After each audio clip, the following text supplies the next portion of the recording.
Mari kita berdoa untuk firman Tuhan. Bapa yang ada di surga, Bapa yang ada di tempat maha tinggi, kami tinggikan, kami memuliakan Engkau sebab Engkau dahsyat, Engkau luar biasa ya Tuhan. Terima kasih buat hari-hari yang kami sudah lalui. Engkau terus pelihara kami dengan sehat sehingga pagi ini kembali kami boleh ada di dalam hadirat-Mu untuk mau menikmati hadirat Tuhan lewat puji-pujian kami, kesaksian, bahkan juga lewat kebenaran firman-Mu. Mari Tuhan Yesus dengan kuasa Roh-Mu yang kudus, Engkau berfirman kepada kami. Berikan kami pengilhaman kuasa Roh Kudus, agar kami bisa memahami dan bisa mengerti setiap kebenaran firman-Mu. Dan amat terlebih kami diberikan kemampuan oleh Roh Kudus untuk melakukan setiap firman-Mu ya Tuhan. Di dalam nama Tuhan Yesus Kristus kami sudah berdoa, kami sudah mengucap syukur, dan kami siap untuk menerima firman Tuhan yang hidup. Mari kita yang percaya katakan amin. Beri kemuliaan bagi Tuhan. Ya, silakan duduk. Ya, shalom. Puji Tuhan. Ya, kita bersyukur pagi hari ini. Ya, Tuhan masih memelihara kita, masih memberikan kesempatan untuk kita boleh hidup sehingga kita boleh datang di pagi hari ini untuk beribadah kepada Tuhan. Pagi hari ini kita akan masuk dalam firman Tuhan. Ya, coba Ibu Nel tayangkan dia punya materi. Ya, kita buka di dalam 1 Korintus pasal 3. Ya. Di dalam 1 Korintus pasal 3. Makasih Ibu Nel.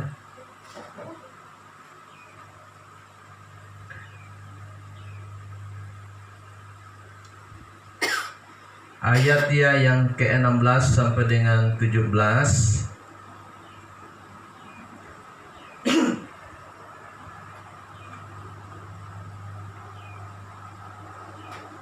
Ini judulnya adalah dasar dan bangunan. Tapi kita cukup lihat di ayat yang ke-16 dengan 17. Karena endingnya ada di sini. Garis besarnya ada di sini. Ya, mari kita baca bersama-sama 1, 2, 3. Tidak tahukah kamu bahwa kamu adalah bait Allah dan bahwa Roh Allah diam di dalam kamu? Jika ada orang yang membinasakan bait Allah, maka Allah akan membinasakan dia, sebab bait Allah adalah kudus dan bait Allah itu adalah kamu. Ya, jadi ketika kita membaca ayat ini, ternyata kita ini adalah bait Allah. Ya, sehingga kalau kita melihat di dalam judul pembacaan di atas, dasar dan bangunan. Ya, jadi dasar dan bangunan ini tidak bisa dipisahkan. Dia selalu senantiasa berkaitan. Kalau ada bangunan berarti ada dasar. Kalau ada dasar berarti ada bangunan. Karena bangunan itu bisa dibangun ketika dia ada dasar. Ya, dasar yang kuat berarti bangunan itu menjadi kokoh. Nah, di sini Rasul Paulus mengajar kepada jemaat yang ada di Korintus bahwa saya dan saudara ini adalah bait Allah. Kenapa disebut dengan bait Allah? Karena di dalam bait Allah itu Roh Kudus itu sedang berdiam. Jadi kita adalah bait Allah dan Roh Kudus itu sedang berdiam. Nah, sehingga pagi hari ini saya akan menyampaikan tentang siapakah kita. Nah, ini yang menjadi sebuah perenungan bagi kita. Nah, di sini kalau kita melihat dalam judul yang ada di atas, apakah kata Alkitab tentang gereja? Nah, kita banyak mendengar tentang nama gereja. Ya, gereja ini kita harus bisa memilah. Ya, gereja yang sebenarnya itu seperti apa? Ya, karena di dalam gereja itu ada organisasi. Nah, sehingga nanti kita akan sulit untuk bisa membedakan gereja yang sebenarnya itu apa. Nah, makanya tadi Bapak bilang, siapakah kita ini? Kita ini adalah gereja. Amin, saudara. Nah, lalu yang sekarang ini yang kita sedang ada di sini dalam gedung gereja atau dalam Gereja Pantekosta Pusat Surabaya itu adalah organisasi. Itu bukan gereja, tapi itu organisasi gereja. Tetapi yang dimaksud dengan gereja itu kita. Ya, makanya firman Tuhan bilang, kamu adalah bait Allah. Di dalam kamu itu ada Roh Kudus yang sedang berdiam. Karena gereja yang sesungguhnya adalah saya dan saudara. Nah, sehingga Rasul Paulus menegaskan bahwa kamu adalah dasar. Di dalam dasar itu juga ada bangunan. Ya, jadi kalau bangunan itu kan dia berdiri kokoh. Dasar itu dia berdiri kokoh, tapi dia di bawah. Ya, dia memegang itu sebuah bangunan yang kokoh itu. Nah, ketika dasar itu dia kuat, maka bangunan itu juga kuat. Sekalipun ada badai dan gelombang yang menerpa, dia tetap berdiri kokoh. Dia bisa goyang, tapi dia tidak akan bisa tercabut. Dia bisa bengkok sedikit, tapi dia akan terus lurus kembali. Amin, saudara. Jadi ketika kita menghadapi setiap badai dan gelombang, tidak apa-apa. Kalau dia bengkok sedikit itu hal yang wajar. Tapi jangan dia bengkok terus. Dia akan kembali untuk menjadi lurus. Kenapa?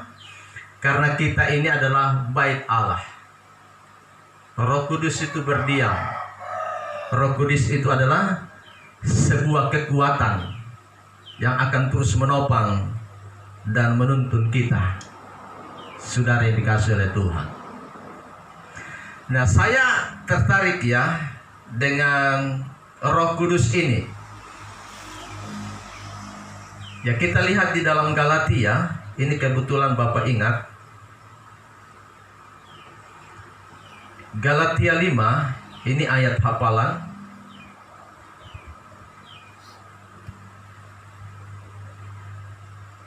Ya, ayat yang ke-22 sampai dengan 23.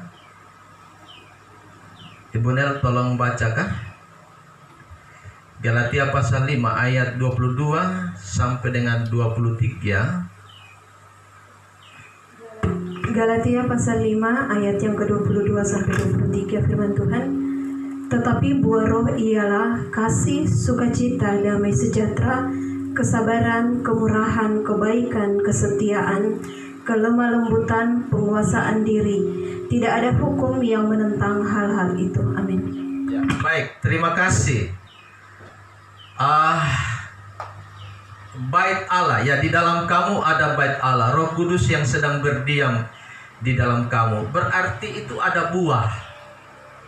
Ya, jadi sama seperti pohon yang berdiri, ya, ada dasar, tapi dia juga mengeluarkan buah. Buahnya apa? Kasih, sukacita, damai sejahtera, kesabaran, kemurahan, kebaikan, kesetiaan, kelemah lembutan, dan juga penguasaan diri. Ini adalah kesimpulan. Ya, jadi ketika kita punya kasih berarti ada penguasaan diri. Ketika kita ada sukacita berarti ada penguasaan diri. Damai sejahtera, kesabaran, kemurahan, kebaikan, kesetiaan, kelemah lembutan berarti ada penguasaan diri. Kenapa penguasaan diri ini penting? Karena ini sebuah ketulusan. Ya, ketika kita mengasihi ada penguasaan diri, artinya ketulusan. Ketika kita mengalami damai sejahtera ada penguasaan diri, artinya sebuah ketulusan bahwa kita sedang berbahagia. Ada kelemah lembutan, ada penguasaan diri. Kenapa penguasaan diri ini penting? Karena dia memberikan kesimpulan itu bagi kita semua. Saya dan saudara bisa emosi, tapi ada penguasaan diri. Saya dan saudara bisa marah, tapi ada penguasaan diri. Ya, emosi terarah. Marah itu terarah karena ada penguasaan diri. Itu bentuk kasih kita, bentuk kelemah lembutan kita, bentuk kemurahan dan kebaikan kita. Jadi jangan berkata bahwa kita tidak boleh marah. Boleh, tapi ada penguasaan diri. Marah itu kan sebuah kebaikan untuk mengajar. Jangan selalu berpikir sesuatu itu negatif. Marah dalam konteks itu penguasaan diri, menegur,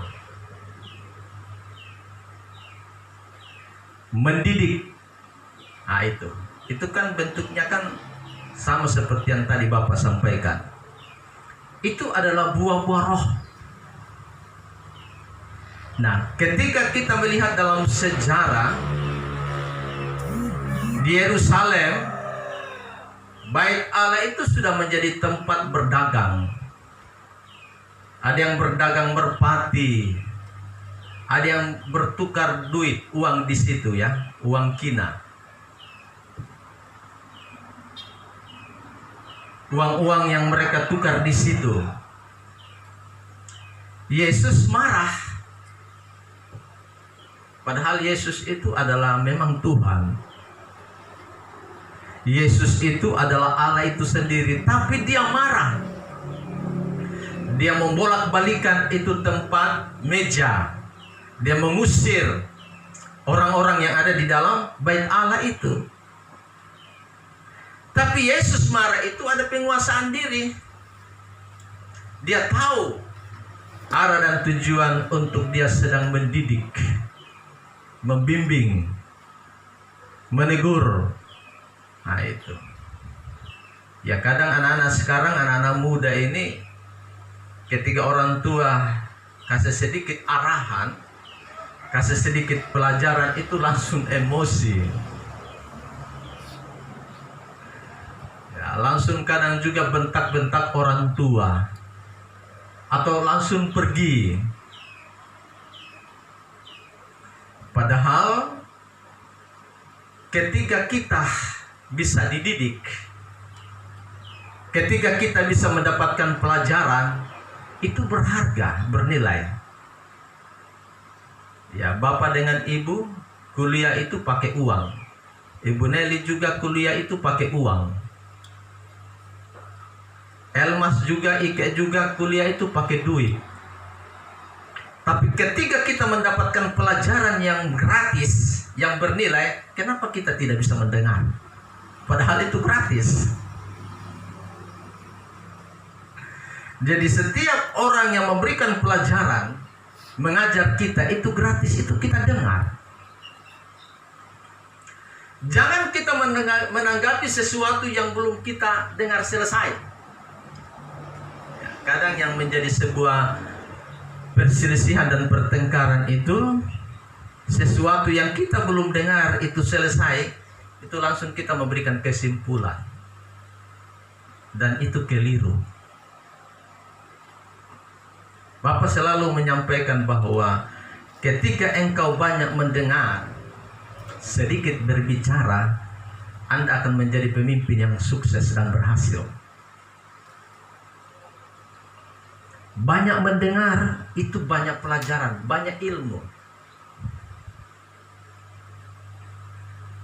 Rocky Gerung itu orang yang selalu senantiasa setiap hari itu baca buku. Mulai dari dia sekolah itu SD, SMP sampai dia kuliah, itu dia selalu baca buku. Nah, sehingga ketika dia berbicara, dia punya ilmu itu sangat luar biasa. Jadi ketika kita mendapatkan pelajaran itu baik dari orang tua atau yang lebih tua dari kita, itu kita mendengar. Yang baik itu kita akan lanjutkan, yang tidak baiknya itu kita akan kubur, kita akan tinggalkan. Ya, jadi saudara yang dikasihi oleh Tuhan, di dalam tubuh kita ini ada begitu banyak hal yang kita bisa terima.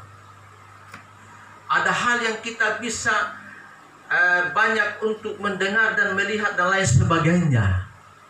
Tetapi ingat bahwa kita ini juga adalah bait Allah. Di dalam bait Allah itu ada Roh Kudus yang sedang berdiam. Nah, sehingga firman Tuhan katakan bahwa hendaklah kamu kudus, hendaklah kamu suci. Ya, jadi hati ini, tubuh ini tidak boleh dikotori dengan hal-hal yang najis, dengan hal-hal yang jahat. Tubuh ini selalu senantiasa kudus dan suci. Ya, ada damai sejahtera, ada sukacita, ada kelemah lembutan dan lain sebagainya. Ya, kita lanjut ya yang kita bahas di hari ini.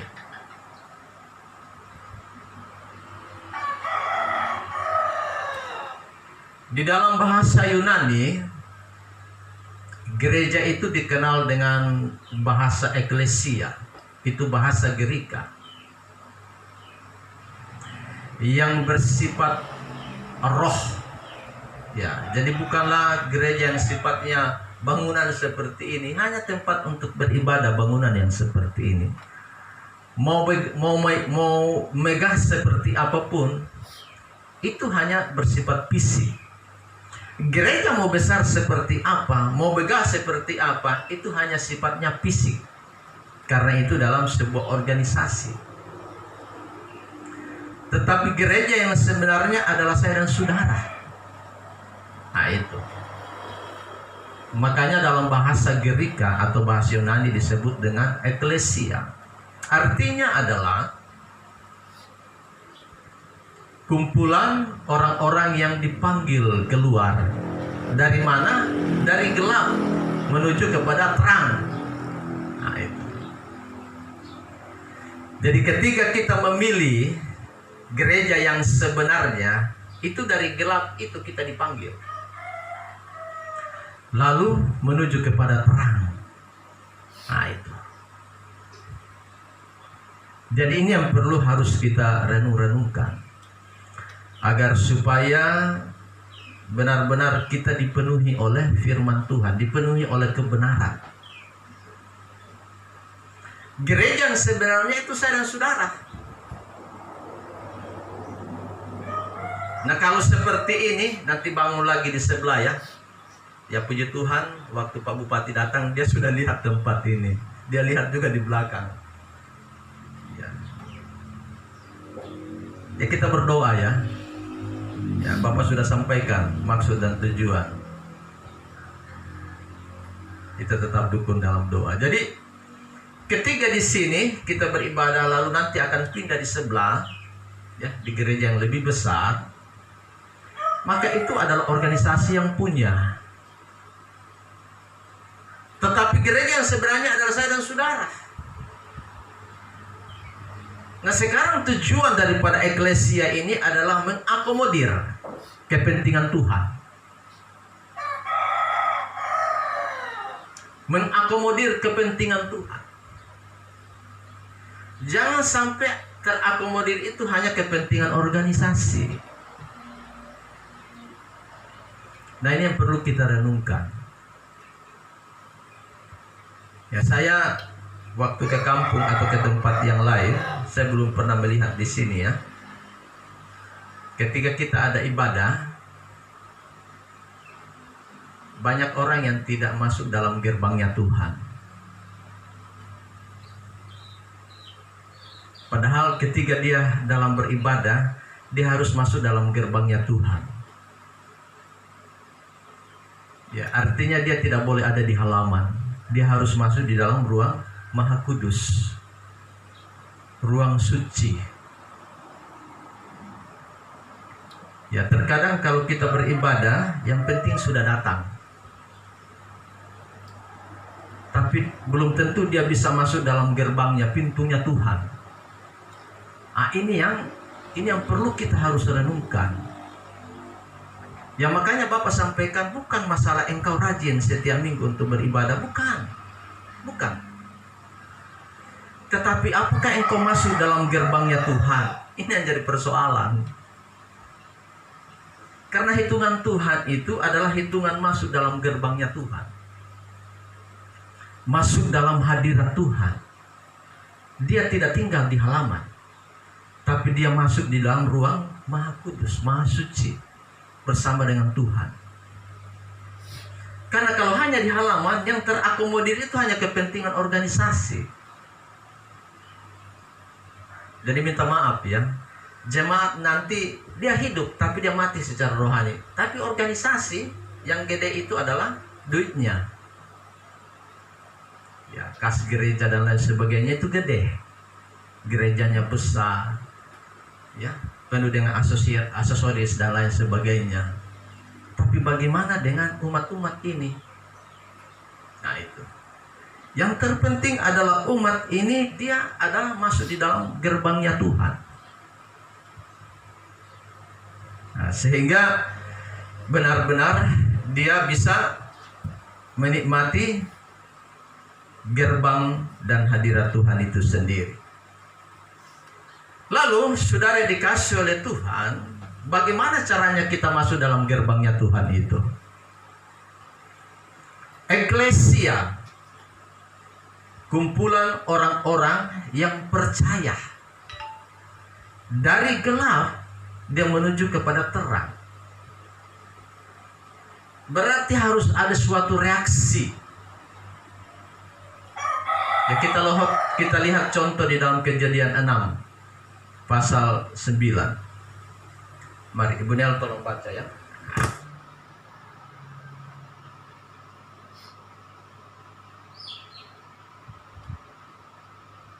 Kejadian.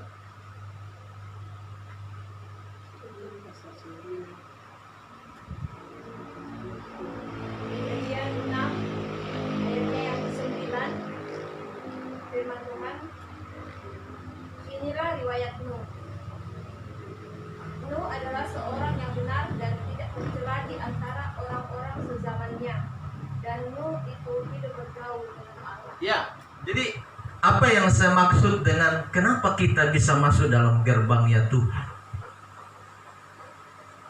Kenapa eklesia itu dari yang gelap terus dia menuju kepada terang. Kita lihat contoh daripada Nuh. Ini kita punya teteh atau nenek moyang kita, dari Adam masuk kepada Nuh, adalah seorang yang benar, yang tidak bercela di antara orang-orang sesamanya. Dan Nuh itu hidup bergaul dengan Tuhan. Itu garis bawahi. Nuh berhasil masuk dalam gerbangnya Tuhan karena dia bergaul dengan Tuhan. Kenapa dia bisa bergaul dengan Tuhan? Karena tadi, itu yang tadi yang saya bilang ini. Mencari. Ya, Amos pasal 5 ayat 6. Ya, Ibu Nel, Amos 5. Amos pasal 5 ayat yang ke-6 firman Tuhan. Carilah Tuhan maka kamu akan hidup. Ya, cukup. Di situ aja, bagian A saja. Carilah Tuhan supaya kamu akan hidup. Jadi ada sebuah reaksi, ada sebuah usaha untuk kita cari Tuhan. Cari Tuhan itu yang benar. Nah itu. Bukan sekedar kita beribadah, bukan sekedar kita giat dalam setiap dan lain sebagainya. Ya, kalau nanti Bapak bicara lain-lain, nanti dipikir nanti Bapak larang, oh kamu jangan ibadah dan lain sebagainya. Maksudnya adalah yang benar. Ya, kita bisa masuk di dalam hadirat Tuhan, bergaul. Ya, makanya tadi Bapak bilang ada penguasaan diri. Ya, benar-benar kita bisa masuk di dalam hadirat Tuhan, bergaul dengan Tuhan, hidup benar dengan Tuhan. Jadi ada sebuah reaksi. Ya, ketika kita berdoa di rumah, ya kita sedang bergaul dengan Tuhan. Ketika kita belajar firman Tuhan di rumah, itu kita sedang bergaul dengan Tuhan. Ketika kita sedang memuji-muji Tuhan dengan puji-pujian kita sedang bergaul dengan Tuhan. Ya, kita di sini bersyukur ya, karena kita karaoke. Jadi karaoke itu kan nanti semua pintar untuk berkaraoke. Ya, di sini termasuk dilatih untuk bernyanyi, berkaraoke. Jadi di mana-mana kalau ada karaoke kita sudah terampil. Ya, kalau Bapak pergi ke mana-mana, kalau berkaraoke itu, oh mereka bilang Pak Pendeta luar biasa, karena memang kita kan sudah berlatih di sini. Ya. Jadi itu ya sudah dikasih oleh Tuhan. Jadi ada sebuah reaksi, ada sebuah kegerakan untuk kita cari Tuhan itu dengan benar. Hati-hati dengan pembenaran, seperti orang Farisi. Ya, itu adalah kesombongan. Tetapi kebenaran, jangan karena pembenaran, itu lain. Nanti Bapak Ibu Saudara sendiri nanti terjemahkan itu seperti apa. Lalu yang berikut, yang terakhir adalah melaksanakan perintah.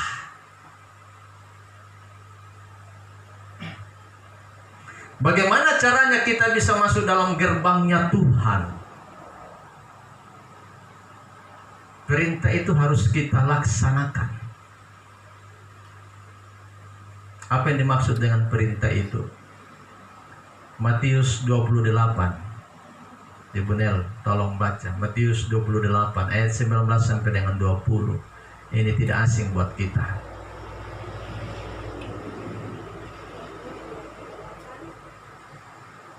Matius 28 ayat 19 sampai ayat 20.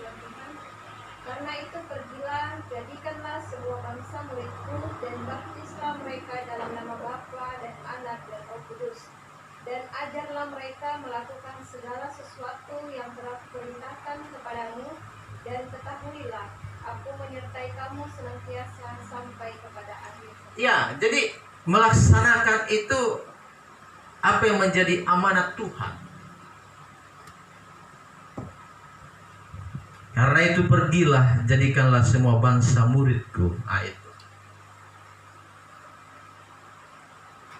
Artinya bagaimana caranya ya kita bisa memberitakan Injil. Ya kita bersyukur Injil ini di mana-mana sudah tersebar. Tinggal bagaimana orang itu dipenuhi oleh firman Tuhan. Ya, hampir keseluruhan Injil itu sudah diberitakan. Tinggal bagaimana orang itu dipenuhi oleh firman Tuhan. Orang-orang yang dipenuhi firman Tuhan itu adalah orang-orang yang hidupnya itu baik. Ya, beretika dan lain sebagainya.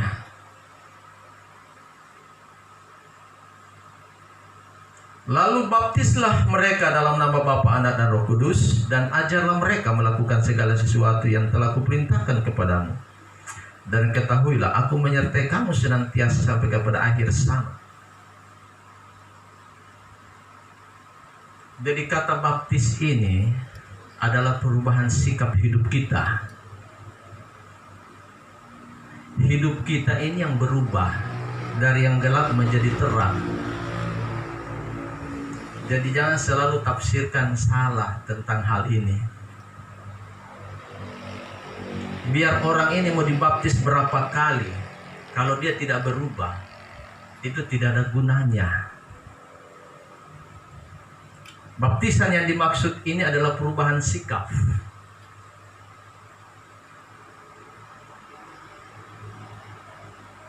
Orang itu berubah dari yang gelap menjadi terang, itu namanya dibaptis. Ya, perubahan sikap dan karakternya.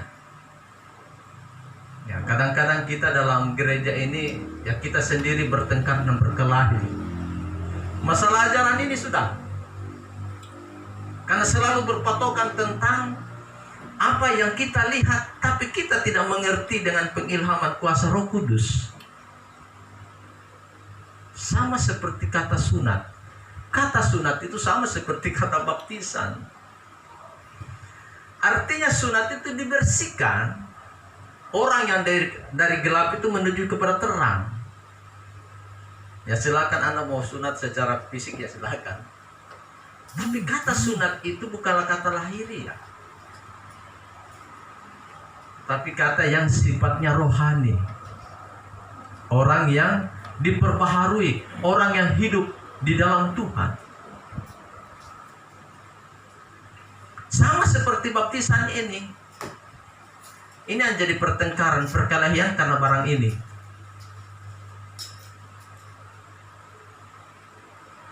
Air itu hanya sebagai tanda ketika kita bertobat.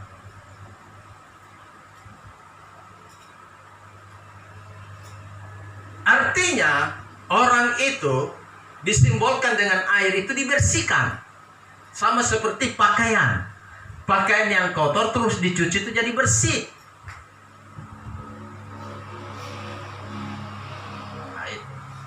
Jadi terkadang kita dalam sebuah organisasi gereja ini tidak melihat hal yang sifatnya rohani itu seperti apa.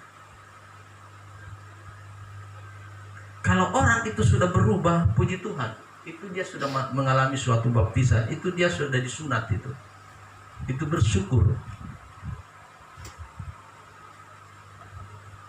Ya, karena semua yang kita lakukan itu hanya sebuah tanda yang sifatnya jasmani.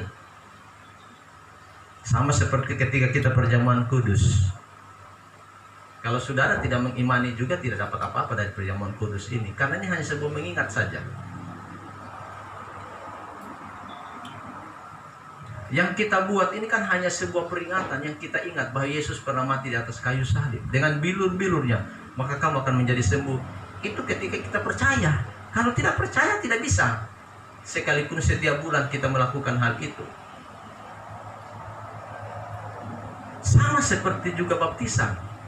Sekalipun dia mandi berapa kali, dibaptis berapa kali, karena kalau tidak pernah berubah, itu tidak bisa.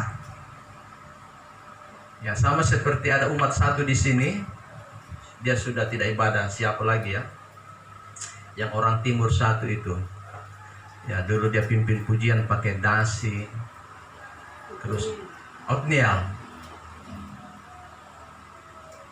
Bapak, baptis saya lagi kah? saya ini sudah begini, wah ini tidak bisa begitu. Ya, jadi itu ya saudara yang dikasih oleh Tuhan. Lalu kesimpulan, nanti hal ini kita bicara banyak,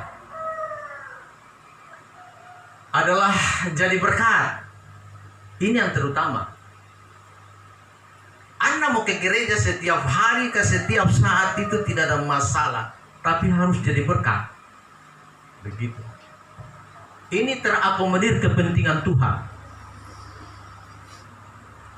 bukan kepentingan organisasi, organisme itu kepentingan Tuhan. Jadi berkat saudara yang dikasih oleh Tuhan. Terserah saudara mau berkorban, silakan. Yang penting jadi berkat. Mau menabur, silakan. Yang penting jadi berkat. Jangan diingat-ingat lagi apa yang kita tabur. Yang kita beri jangan diingat-ingat. Biarkan Tuhan yang mengingat. Biasa jadi persoalan dalam organisasi gereja begitu. Ya. Saling ungkit mengungkit. Masalah duit. Ya, masalah korban ini. Makanya Yudas itu jatuh karena uang. Bendaharanya Tuhan Yesus, dia 12 murid.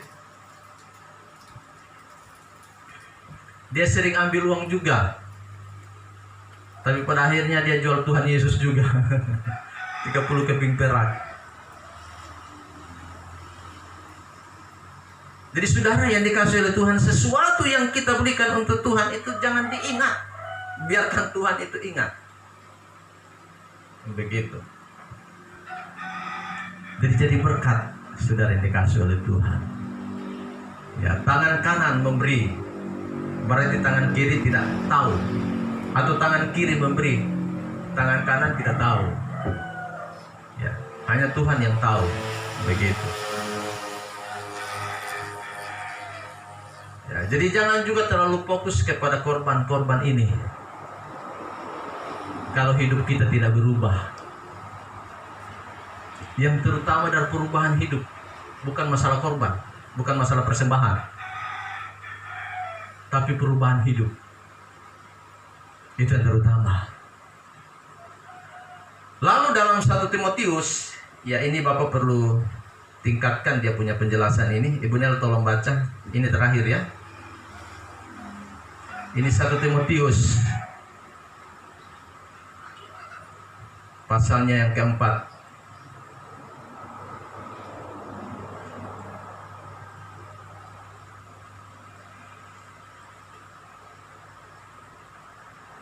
Pasal yang ke-12 Ibu Nel. Ya, pasal yang ke-12 maksud saya. Jangan 7.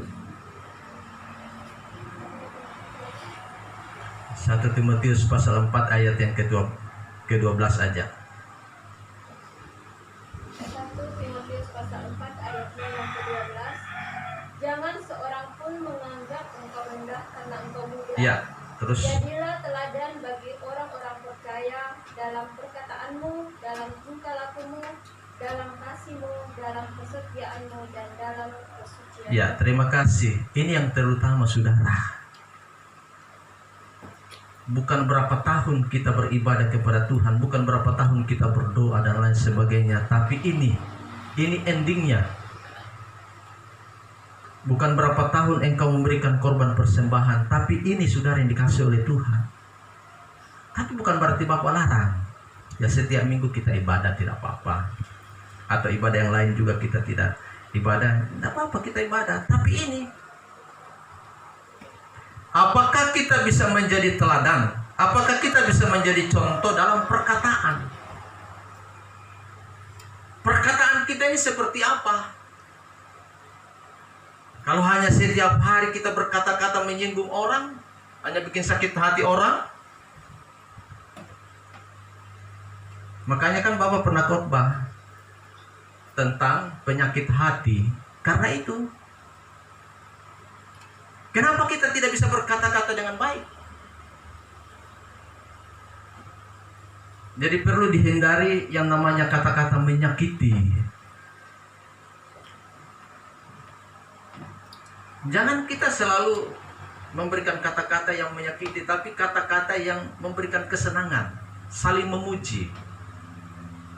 Coba kita baca Kidung Agung itu. Salomo memuji Putri Sion. Betapa anggun, betapa cantiknya engkau. Coba itu luar biasa. Kalau ibu baru bangun, saya selalu bilang begitu. Ibu, betapa cantiknya kamu. Rasa-rasanya kamu tidak pernah jadi tua, tapi selalu muda. Saya melihat wajahmu, matamu itu berseri-seri.